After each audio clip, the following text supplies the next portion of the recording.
এটা longs last. প্রথম দেখায় যারা ভালো লাগে তারা সবসময় ভালো লাগে। মানে যত যুবকের জীবন নষ্ট হয় এর বেশিরভাগ পেছনে একজন মেয়ে দায়ী থাকে। আবার যত যুবক বিয়ের পরে ভালো হয়ে যায় এর পেছনে একজন মেয়ের হাত থাকে। একজন মেয়েই পারে একজন যুবককে পরিবর্তন করতে, but that should be to the হালাল ওয়ে, নট টু দ্য হারাম ওয়ে। ঠিক আছে না যুবক ভাইয়েরা? তবে কেন নষ্ট হয় এর সবচেয়ে বড় কারণ হচ্ছে মেয়েদের পোশাক সবচেয়ে বড় দায়ী।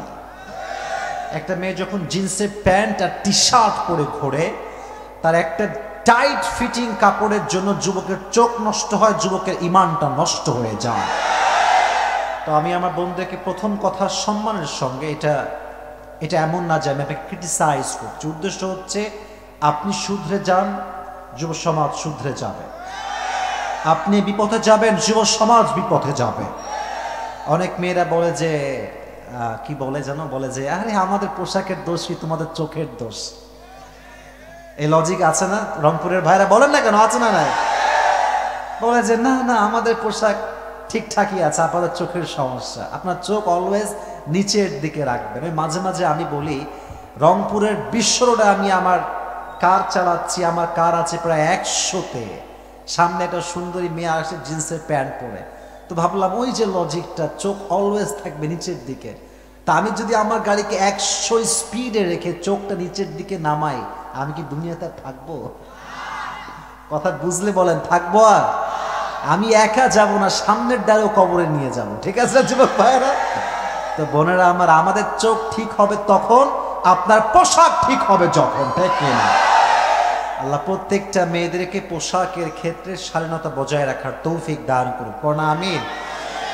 নারী হচ্ছে পৃথিবীর জন্য একটা নিয়ামত, পুরুষের জন্য একটা নিয়ামত। হাদিসে আসছে একজন নেককার দিনদার স্ত্রী হচ্ছে গোটা পৃথিবীতে যা কিছু আছে তার চাইতে সবচাইতে উত্তম হচ্ছে একজন নেককার স্ত্রী। সুবহানাল্লাহ পড়লেন না?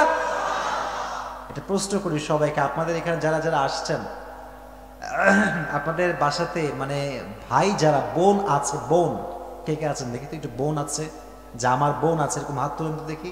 মাশাআল্লাহ, many people they have sister, মাশাআল্লাহ। ওকে হাত নামান, হাত নামান। আসলে কি জানেন ভাই, ভাই বোনের ভালোবাসাটা হচ্ছে একটা অসাধারণ ভালোবাসা। এটা প্রকাশ করা যায় না, বাট মন থেকে ভালোবাসতে হয়। ঠিক আছে যুবক ভাইয়েরা? বোনকে যে আমরা ভালোবাসি এটা কেউ বলতে পারি না, এটা আমিও বলতে পারি না। আমাকে আল্লাহ তাআলা 2টি বোন দিয়েছে, একটা হচ্ছে আমার বড় আর একটা হচ্ছে আমার ছোট। আমার ছোট বোন তো ফেসবুকে আপনার কেউ দেখেছেন হয়তো, নাম হচ্ছে বুশরা। আমি একটা বিষয়ে প্রথমে শেয়ার করে আমি আমার ওয়াচটা শুরু করবো ইনশাআল্লাহ। সেটা হচ্ছে মানুষ বাচ্চাকালে অনেস্ট থাকে, বড় হয়ে বেঈমান হয়ে যায়। এটা বেশিরভাগ ক্ষেত্রে মেয়েদের সঙ্গে ঘটে। মেয়েরা ছোট্টবেলায় খুব ভালো থাকে, আব্বা আমার আনুগত্যশীল থাকে, ভাইয়ের আনুগত্যশীল হয়। যখন বয়সটা একটু বাড়তে শুরু করে আর যদি রূপটা একটু বেশি সুন্দর হয় তাহলে তার কোনো কথাই নাই। 3-4টা যুবককে নাকের ডগায় এমনি দড়ি লাগায় ঘুরায় বেড়ায়, সবসময় ঘুরায় বেড়ায়। তো মেয়েরা, ছেলেরা, বাচ্চারা সবসময় অনেস্ট থাকে। আমি ছোট্ট একটা কথা বলে আমার তাফসীর শুরু করব। আমি সূরাটা অলরেডি বের করে ফেলেছি, সূরা তাফসীর করব আজকে। আমার ছোট্ট বোনের নাম হচ্ছে বুশরা। ওর বয়স বেশি না, হয়তো 6 থেকে 7 হবে, অনেক কম বয়স, অনেক পরে হয়েছে আমাদের। তো সেদিন আমি কথাটা বলছিলাম কোনো একটা প্রোগ্রামে, যে বাচ্চারা ছোট্টবেলায় কতটা অনেস্ট থাকে, কতটা বিশ্বাস ধরে রাখে। সেদিন আমাকে বলছে ভাইয়া আমি কোন আইসক্রিমের নাম শুনছেন রংপুরে ভাইয়ারা আপনারা সবাই? কোন আইসক্রিম? এটার দাম মনে হয় এখন 60 টাকা হয়েছে, আগে ছিল 50 টাকা, maybe, I am not sure. তো আমি বললাম যে ভাইয়া তুমি যে কোন আইসক্রিম খাবা, মানে আমি ভাইয়াই বলি, মানে এটা ভালোবাসার খাতিরে বোন বলি, মাঝে মাঝে ভাইয়াও বলি। তো বললাম তুমি যে খাবা এটা তো দাম 60 টাকা, আমার কাছে 100 টাকার নোট কোনো খুচরা নাই। তো আমাকে বলছে তুমি আমাকে দাও, আমি তোমাকে 40 টাকা ব্যাগ দিয়ে দিব। তো আমি তাকে 100 টাকা দিলাম, দিয়ে আমি তো ভাই একবার এখানে একবার ওখানে, আমার কাজই তো এইটা, ডিউটি এইটা আমার। তো আমি দিয়ে চলে গেছি কোথাও কোনো মাহফিলে। তো 3-4 দিন পরে আমার মা আমার ফ্ল্যাটে আসছে। আমি একটু অন্য জায়গাতে থাকি, বাসা থেকে একটু দূরে থাকি। তো ফ্ল্যাটে যখন আসছে আমার মা ছোট বোনকে নিয়ে, তো আমার বোন ওই যে 40 টাকা বেঁচে গিয়েছিল, ওই 3-4 দিন যাবত ওই 40 টাকা সে একদম আমানতের সঙ্গে রেখে দিয়েছে, আমানতের সঙ্গে।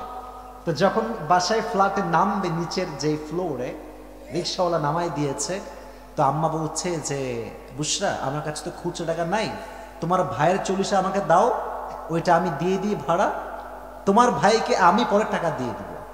তো আমার বোন বলছে এটা আমার ভাইয়ের টাকা, এটা আমি আমার ভাইকে ব্যাক দিব, তোমাকে নেওয়া লাগবে না।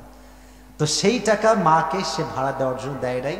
উপরে এসে দৌড় দিয়ে আমাকে বলছে ভাইয়া ভাইয়া তুমি যে আমাকে 100 টাকা দিয়েছিলা, এই দেখো 40 টাকা বেঁচেছে, তুমি তোমার টাকাটা আমার থেকে ব্যাক নাও। তখন আমি বুঝলাম ছোটবেলাটাই হচ্ছে মানুষের সৎ থাকার সবচেয়ে বড় একটা বয়স। এই বয়সে আমরা চিটিংবাজি বুঝি না, বেইমানি বুঝি না, গাদ্দারি বুঝি না।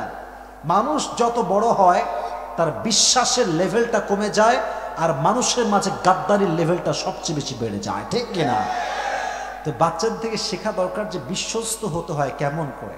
আর একটা কথা বলতে বড় লজ্জা ফিল করছি রংপুরের এই মমিনপুরের মাটিতে, সেটা হচ্ছে এই কুকুর যে পরিমাণ বিশ্বস্ত আজকে, মানুষ সেই পরিমাণ বিশ্বস্ত নয়। কুকুরকে বিশ্বাস করা যায় সত্য কথা, তাকে বিশ্বাস করা যায়, মানুষকে বিশ্বাস করা যায় না। এটা হচ্ছে আমাদের বর্তমান সোসাইটির অবস্থা। তাই মাথায় রাখবেন, বিশ্বাসঘাতক কিন্তু কখনো পৃথিবীর কোথাও সুখ খুঁজে পায় না। ও যেখানেই যাক ওকে আল্লাহ বিচার করবে। মাথায় রাখবা, বিশ্বাসঘাতককে গালি দেওয়ার কোনো প্রয়োজন নাই, ওর জন্য আল্লাহ একাই যথেষ্ট হয়ে যাবে। ঠিক আছে যুবক ভাইয়েরা, যতটুকু আমরা পারি মানুষের বিশ্বাস ধরে রাখবো, কারোর সঙ্গে বিশ্বাস নিয়ে বেইমানি করব না, ইমানদার হব, মানুষের সঙ্গে সৎ ব্যবহার করে চলবো, যা কথা বলবো তাই রাখবো। রাজি আছেন তো ইনশাআল্লাহ? আল্লাহ আমাকে সহ আমাদের সবাইকে কথাগুলো মানা, বোঝা, আমল করার তৌফিক দান করুক, পড়া আমিন। তো আমরা এখন তাফসীর শুরু করব। একটু দেখে নিই আমার অডিয়েন্স কে কেমন আসছে, কই থেকে আসছে, কি অবস্থা সবার। আপনাদের মাঝে কাদের বউ আছে, বউওয়ালা একটু হাত তুলেন তো। বউওয়ালা কারা কারা? আরে ভাই বুঝলে হাত তুলেন। হ্যাঁ হ্যাঁ মাশাআল্লাহ, অনেক কম। এবার দেখবেন খেলা কাকে বলে। এবার যাদের বউ টৌ কেউ নাই, সিঙ্গেল পার্টিরা হাত তুলো সবাই। মাশাআল্লাহ, এত সিঙ্গেল এখানে, কারো বউ নাই? Sure sure sure. হায় হায় হায় হায়, আল্লাহ সবাইকে দিনদার নেককার বউ দিয়ে দিক, পড়া আমিন।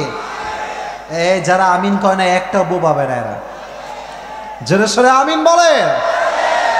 তা আমরা 3টে তাকবীর দিব, তারপর আমাদের নির্ধারিত সূরা থেকে আমরা তাফসীর শুনবো। একটা তাকবীর দিবেন বিবাহিতরা, দেখবো কার শক্তি আজকে রংপুরের মাটিতে বেশি।